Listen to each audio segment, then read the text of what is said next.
Bismillahirrahmanirrahim. Assalamualaikum warahmatullahi wabarakatuh. Waalaikumsalam. Pemirsa Libel Podcast dimanapun berada, seperti biasa saya hadirkan tokoh-tokoh dari dunia pendidikan. Dan kali ini saya sudah kedatangan tamu dari Jawa Timur, yaitu Ibu Husnul. Selamat datang Bu Husnul. Selamat datang Pak Dokter. Sehat Bu ya? Alhamdulillah, terima kasih. Ya, Bu Husnul ini kawan saya di Asosiasi Kepala Sekolah Indonesia, dan beliau berkenan untuk berkunjung untuk bertukar pikiran. Tadi Bu Husnul sudah presentasi menyampaikan bagaimana pelaksanaan manajemen di SMA Taruna Nala Bu ya. SMA Negeri Taruna Nala. SMA Negeri Taruna Nala, Jawa Timur. Jadi pemirsa, ini di Jawa Timur ini namanya Taruna Nala, kayak swasta gitu, padahal negeri ya Bu ya. Betul. Baik.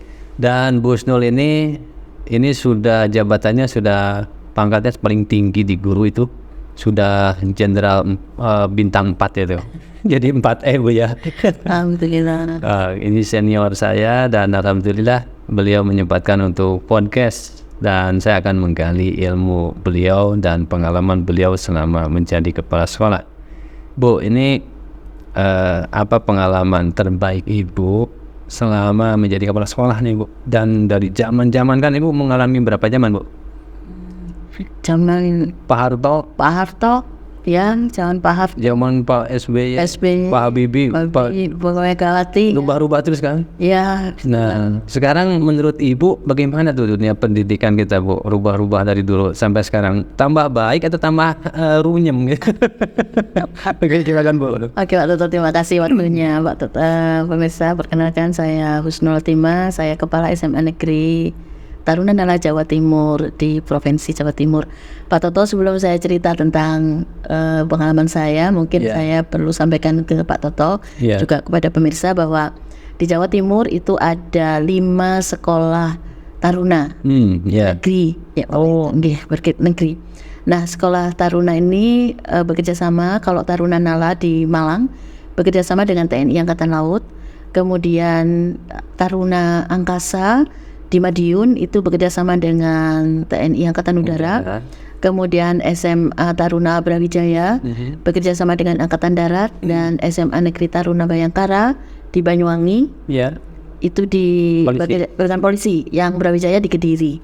Kemudian yang terakhir itu SMA Negeri Taruna Madani bekerja sama dengan TNI Angkatan Laut sekaligus dengan Pondok Pesantren Dalwa di Bangil, Pasuruan. Jadi ada 5 sekolah taruna negeri di Jawa Timur, yang mana semua itu sistem boarding school, dan siswanya itu dari seluruh Indonesia.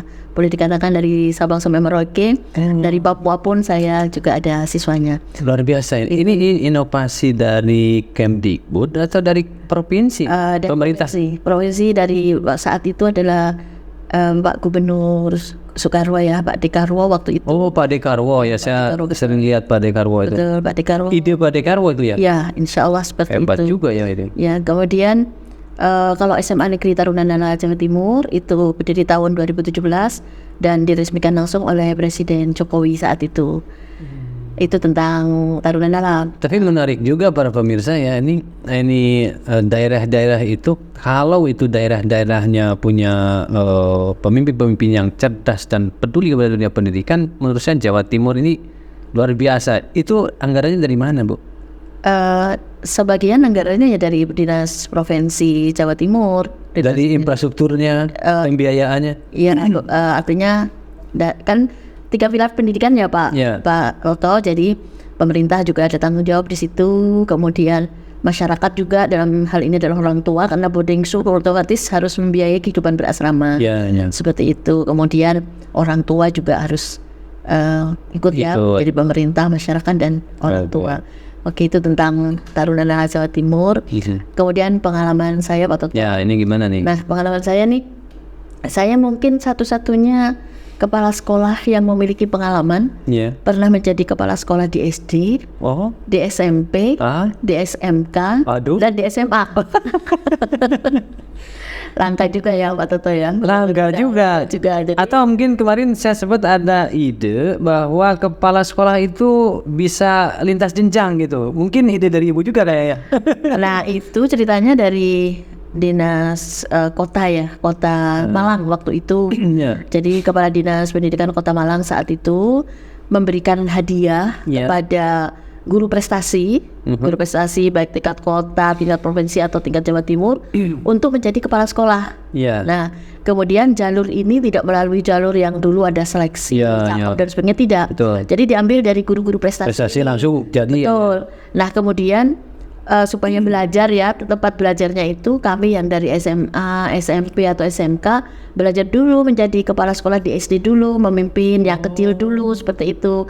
Nanti kalau kinerjanya bagus bisa kembali lagi ke asalnya seperti itu, Pak Toto. Oh gitu, asalnya tapi Ibu SMA. Saya SMA, guru SMA. Tapi begitu diangkat, diberi penghargaan, ditempatkan di SD? Ya, di SD, SMP waktu itu. Jadi itu di Kota Malang tuh ada SD, SMP satu atap, tapi atapnya langit. Nah, sekarang SMP-nya itu udah jadi SMP 25 di Kota Malang, SMP Negeri 25 Kota Malang. Jadi setelah kan SMP 1 atau SD SMP 1 atap itu kan ada syarat jumlah siswa kan, ketika jumlah siswanya sudah banyak ya harus tidak satu atap lagi lah. Itu mungkin ya cerdas-cerdasnya kepala dinas saya lah, istilah seperti itu.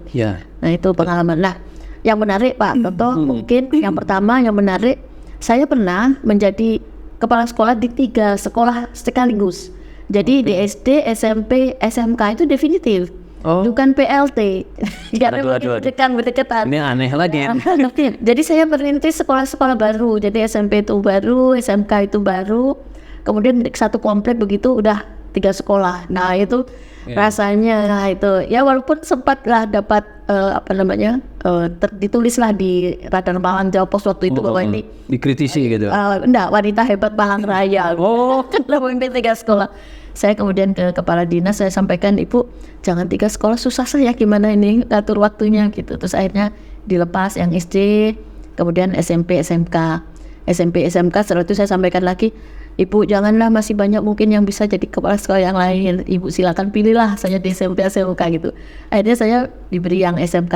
Nah ketika saya diberi SMK itu Pak Toto mungkin karena terbiasa sibuk ya di 3 sekolah, terus saya izin lagi, Ibu saya izin ya, saya kan aslinya guru SMA, saya suruh mimpin MK gitu, saya perlu belajar. Nah itulah saat itu saya izin untuk kuliah lanjut, saya ambil S3 waktu itu. S3 di mana Ibu sekarang?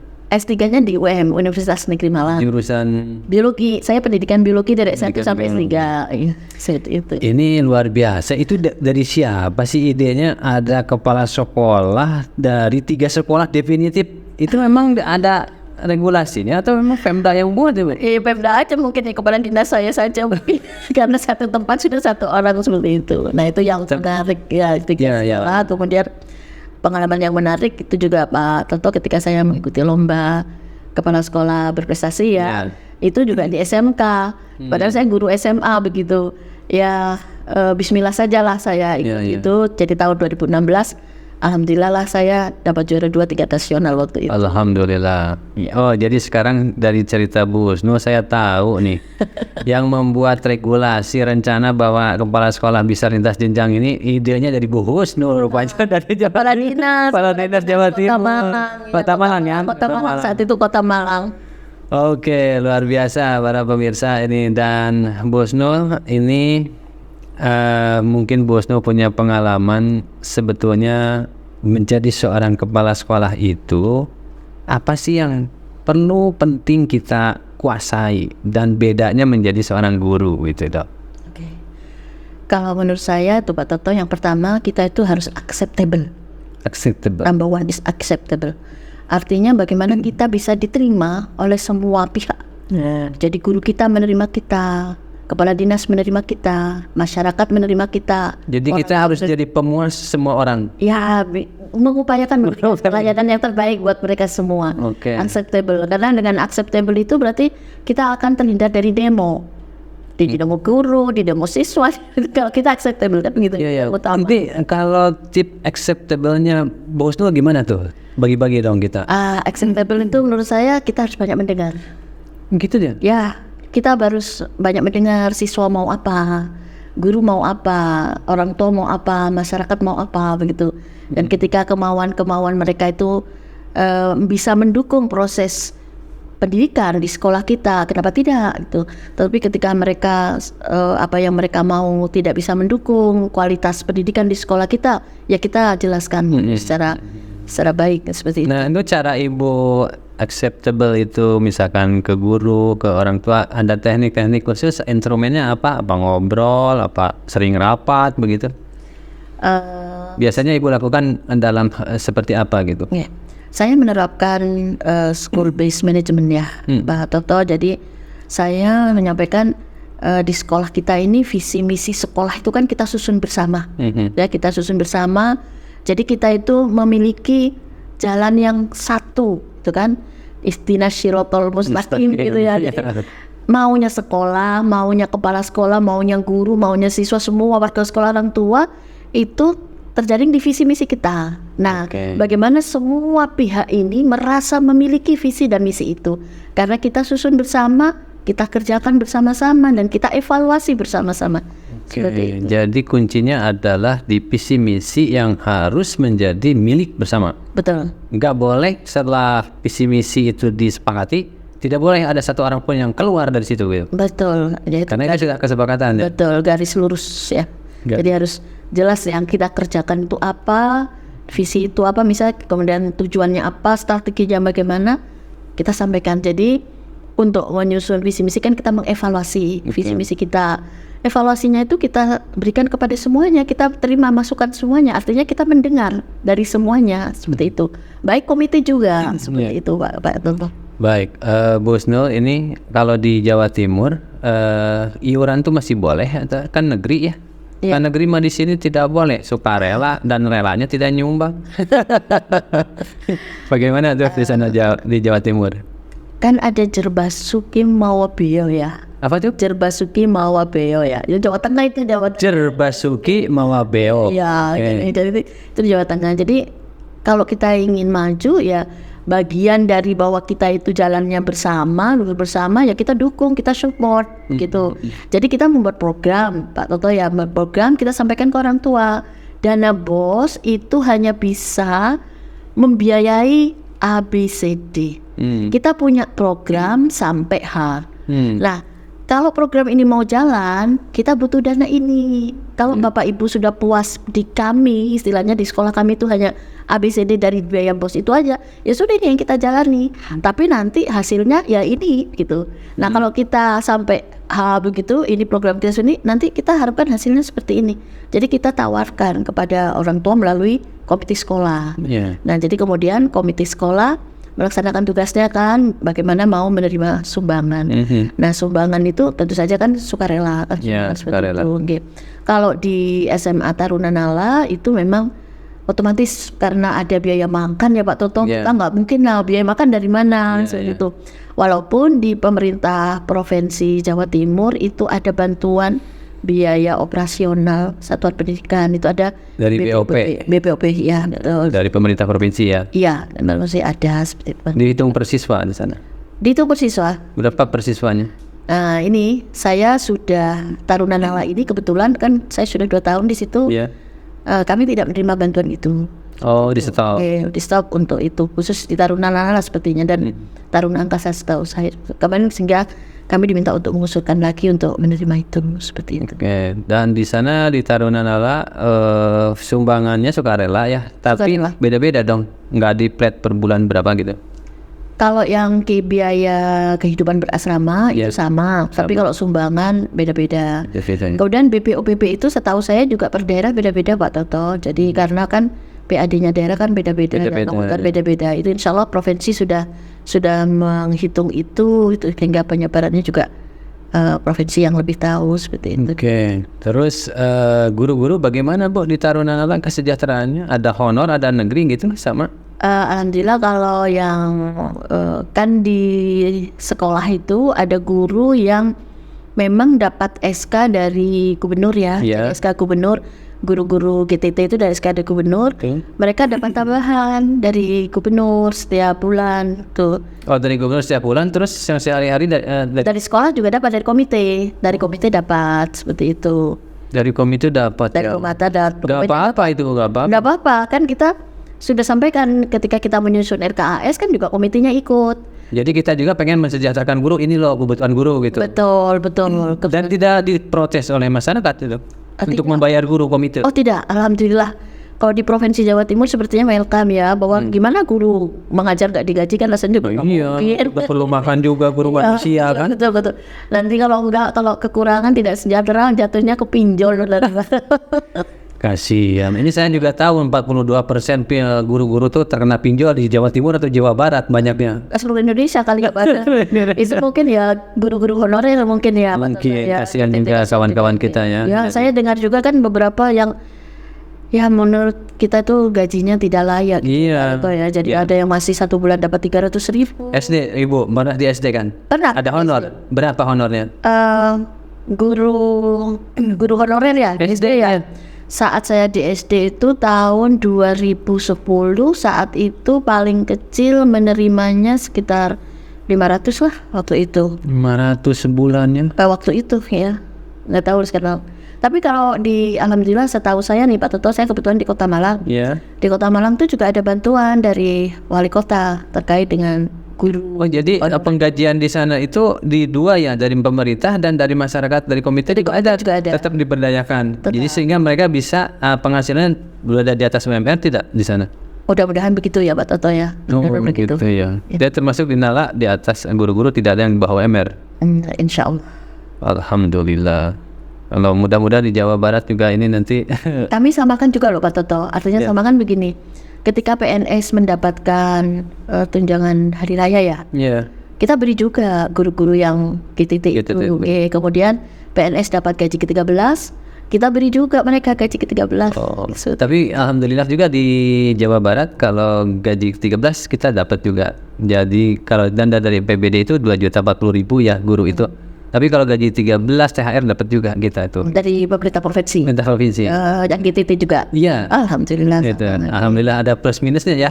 Iya, dapat ya. Baik Bu Husnul, ini kemudian saya ingin mencari tahu pemikiran Bu Husnul. Sebetulnya dunia pendidikan kita ini ke depan itu buat Bu Husnul harus bagaimana itu dengan anak-anak Gen Z sekarang yang misalnya IT, kemudian dia rebahan, semuanya serba instan, terus kelihatannya anak-anak malas sekarang itu, terus kalau ditegur sedikit marah, nggak mau, langsung insecure dan sebagainya. Dan sekarang pekerjaan katanya tambah sulit, dan gadget ini menyulit kesulitan untuk mencari kerja. Sebetulnya kalau menurut saya bukan pekerjaan itu hilang mungkin, tapi karena berubah alatnya atau bagaimana. Terus dunia pendidikan harus bagaimana menurut sudut pandang Bu Husnul nih yang sedang dikerjakan di Nala itu? Iya, Pak Toto, tadi ada bahasa yang disampaikan yaitu malas ya. Ini memang penyakit yang harus kita basmi nih untuk bangsa ini ya. Malas itu menjadi milik semua orang ketika semua orang tidak menyadari bahwa kemalasan itu sebenarnya bukan gaya hidup yang harus kita pertahankan. Seperti itu. Jadi kalau untuk siswa, untuk siapapun menurut saya sebenarnya kalau kita kembali ya Pak Toto, saya kepada perintah agama ya. Agama, kebetulan saya Muslim, di Al-Quran sudah jelas kita harus iqra. Kita harus baca. Jadi membaca itu tidak hanya sekedar membaca buku, tapi membaca perkembangan zaman juga. Seperti kata Ali bin Abi Thalib, ajarilah anakmu sesuai masanya. Betul kan? Jadi kalau sekarang anak-anak sekarang masa generasi Z senang gadget dan sebagainya, ya bagaimana gadget tadi ya Pak Toto yang Pak Toto sampaikan itu tidak hanya menjadi alat komunikasi, tapi bagaimana dengan gadget itu mereka bisa produktif, bisa berpenghasilan gitu ya. Jadi tidak hanya sekedar bermain, tapi bagaimana mereka menggunakan kemampuan berpikirnya supaya mereka itu juga bisa penghasilan. Malah harapannya kan begini, kalau dulu rasanya anak SMA gitu ya bekerja itu sepertinya kok belum pantas begitu ya. Tapi sekarang dengan teknologi anak SMP pun sudah bisa penghasilan dengan gadget itu. Terutama saya juga mendapatkan info anak-anak SMK yang kreatif dengan IT, mereka bisa penghasilan juga lebih besar. Nah seperti itu. Jadi sebenarnya di dunia pendidikan itu kita tetap memberikan modal mendidik itu tetap, berkarakter itu tetap, berakhlak mulia itu tetap. Tidak boleh itu kita tidak berikan gitu kan. Yang utama kita ini kan mengajarkan akhlak kepada anak-anak kita supaya mereka berakhlak. Kemudian dengan berakhlak itu otomatis mereka akan mandiri, mereka berpengetahuan. Nah, dengan kemandirian, berpengetahuan, dengan akhlak yang baik, insya Allah mereka bisa mengikuti perkembangan zaman. Bagaimana teknologi itu dapat mereka manfaatkan untuk hidup mereka. Bukan dengan teknologi itu justru malah membunuh mereka, tanda petik seperti itu. Oke, luar biasa nih. Jadi jangan sampai teknologi itu membunuh dirimu sendiri. Jadi dengan kehadiran teknologi ini terus pesat, tapi kita menjadi orang-orang yang menjadi budaknya teknologi, begitu Bu Husnul ya. Betul. Nah Bu Husnul, sejauh mana pendidikan agama ini di abad 21 ini?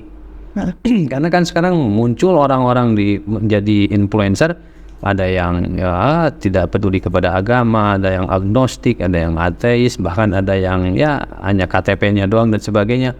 Dan banyak juga hal-hal yang negatif muncul, seperti berita terbaru hari ini, Thailand, Ibu dengar sendiri mungkin, siap. sudah menyatakan legalitasnya. Dan ini mungkin ini tantangan begitu dia pendidikan. Ini menurut Bu Husnul bagaimana nih menghadapi ancaman-ancaman kepada generasi kita ini di Indonesia, yang notabene kita termasuk negara Pancasila yang masih menjunjung tinggi agama. Tapi di sisi lain dengan teknologi informasi ini kita disajikan inovasi-inovasi. Saya takutnya itu bahwa apa yang terjadi di Thailand itu dianggap inovasi, dianggap tren, dianggap kemajuan zaman. Ini berbahaya sekali kan. Ini bagaimana Bu Husnul menyikapinya? Ya, Pak Toto, memang kalau kembali ya kepada berdirinya Republik ini, kita ingat pembukaan Undang-Undang Dasar 1945. Di dalam pembukaan itu sudah jelas bahwa kita ini punya Pancasila, ya, beriman dan bertakwa kepada Tuhan Yang Maha Esa. Sila ke-1 kita itu ketuhanan Yang Maha Esa. Jadi kita mengakui bahwa ketuhanan itu esa.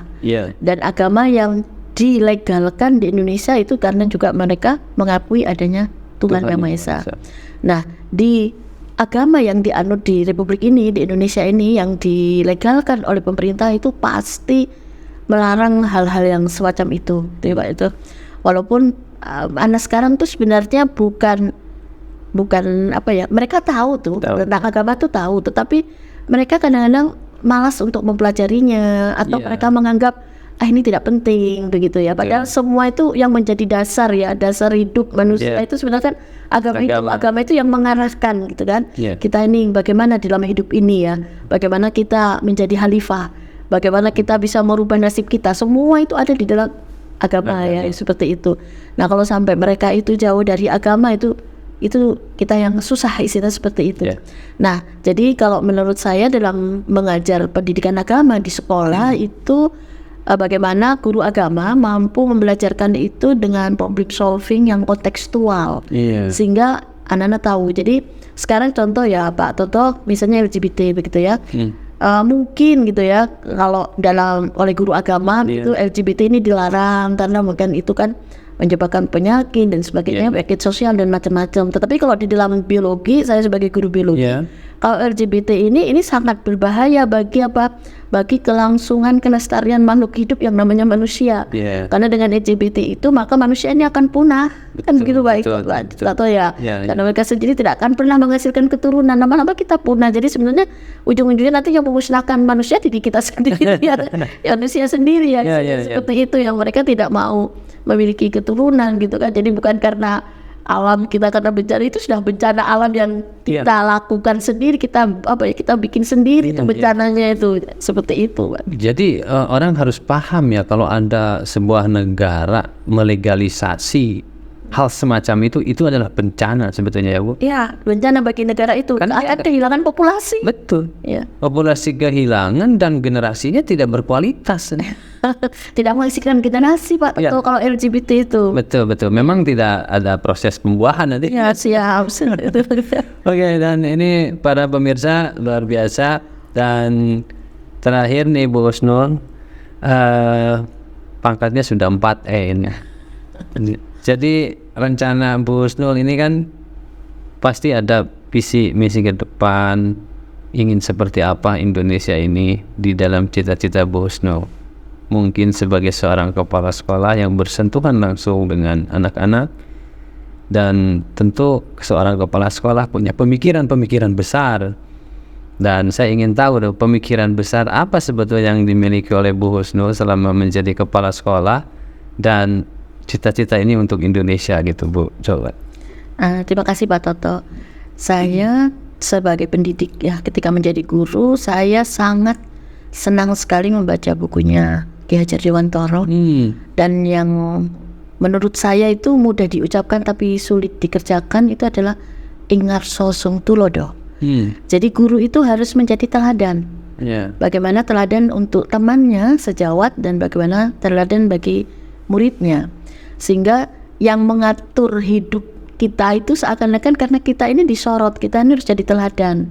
Nah, ketika saya menjadi kepala sekolah pun saya menyadari bahwa saya ini akan menjadi teladan. Ketika saya misalnya selain saya memang ingin belajar pendidikan yang tinggi gitu Pak Toto, tapi setidaknya saya bisa memberi contoh. Saya belajar S3-nya itu tidak mudah loh Pak Toto. Saya sudah 40 lebih dan saya lulus tuh umur 50. Jadi kan udah tua ini ya belajarnya gitu. Tapi saya paham bahwa bagaimanapun saya harus menjadi teladan. Termasuk ketika saya berjuang untuk 4E itu yang menurut teman-teman atau guru itu sesuatu yang sulit, saya harus tunjukkan bahwa itu tidak sulit kalau kita mau berusaha untuk itu. Nah itu jadi teladan itu yang utama ya Pak Toto. Jadi kita satu teladan itu lebih penting daripada 1000 bicara, kan seperti itu. Nah kemudian harapan saya tentu saja Pak Toto, saya ingin bangsa ini maju, bangsa ini berkarakter, bangsa ini memiliki akhlak yang mulia. Kita tidak boleh lepaskan tradisi yang baik di negeri ini yang sudah nenek moyang tanamkan, termasuk diantaranya adalah gotong royong, saling menghormati. Ini adalah sesuatu yang harus kita tanamkan kepada anak-anak kita, karena kita ini Bhinneka Tunggal Ika, berada di mana-mana. Jangan sampai kita ini terpecah belah. Saya ingin republik ini tetap utuh. Saya ingin republik ini sama seperti lagu Plus ya. Jadi ini adalah surga ya, empat ditanam itu ya.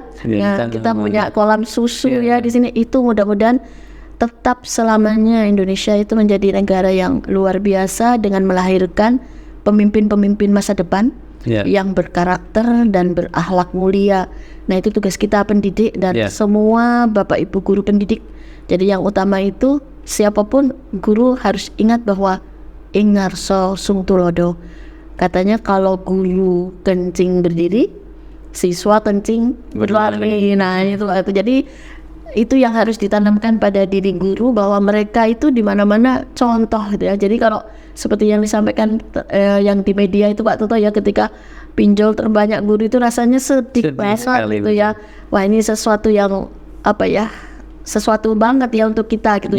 Tapi kita akan mengambil hikmah. Nah dari besarnya itu kan berarti ada sesuatu nih yang harus diubah, diperbaiki untuk guru kita, karena guru kita itu menghasilkan pemimpin masa depan guru kita. Nah itu ya kasihan kan seperti itu Pak Toto. Jadi saya tetap berharap negeri ini tetap yang indah dan terbaik di bumi Allah ya, istilahnya seperti itu. Baik Bu, kita sepakat negeri ini harus tetap ada dan harus lebih baik di masa yang akan datang.